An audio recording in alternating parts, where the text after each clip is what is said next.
जे पाक्छ त्यही देखाउनेवाला छौँ हामी। अस्ति ड्रागन फ्रुट अझै छ नि ड्रागन। अब उखु छ अनि केरा छ। त्यो के हो त्यो तल अब बिग्रिन्छ है के गरेको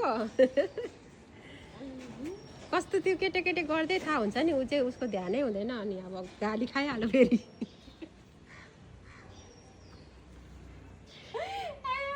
र माया गरौँ भनेको झरी गयो त नि। मैले भुइँकटार चाहिँ पाकेको छ क्या यो चाहिँ मैले अस्ति 1 वर्ष भयो रोपेको 1 वर्षमा यतिको पाक्दो रहेछ।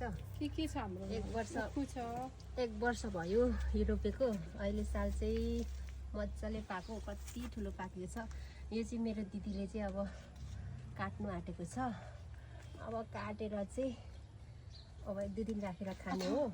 अनि यो यता माथिको चाहिँ रोप्यो भने चाहिँ छिट्टो फल्छ है। यो चाहिँ फेरि सुन्नाले भन्नुभएको मैले तिमीहरू पनि काट न त्यो लडी गएको थियो कि छिटो नाइसम्म मचेरले गर्छ कम्ता मचेर लाग्दैन के बर्खाको महिना छ यस्तो ठुलो छ। कसरी काट्ने कटहर मेरो दिदीले काट्दैछ अब साथीहरू त्यो काट्दिनँ अब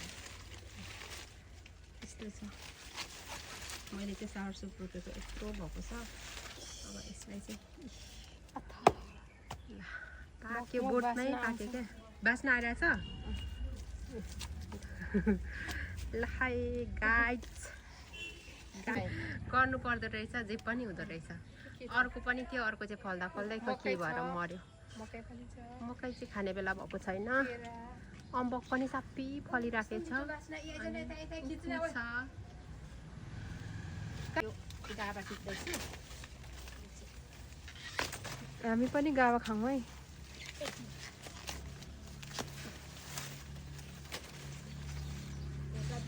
उखु छ गावा मकैबारी पनि छ हाम्रोमा। केराको कत्रो केराहरू पनि निस्केको छ अनि अम्बक पनि छ। भुइँकटार अघि गाइस हामीले चाहिँ यो भुइँकटार टिपेर ल्याएको होइन। अब खाना लागेको हो। खाना लागेको भन्दा पनि अब 1-2 दिन राखेर खाने।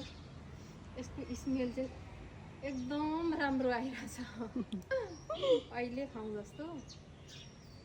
तर यसलाई खान पनि माया लागेको छ किनभने आफ्नै बारीमा फलेको चिज माया लाग्दो रहेछ जेसुकै भए पनि होइन। तिमीलाई लाग्दैन माया? माया लाग्छ नि किन लाग्दैन। हामी यसलाई सजाएर राख्न चाहन्छौँ 1-2 दिन। फ्रिजमा पाकेको छ अब फ्रिजमा सजाउने हो।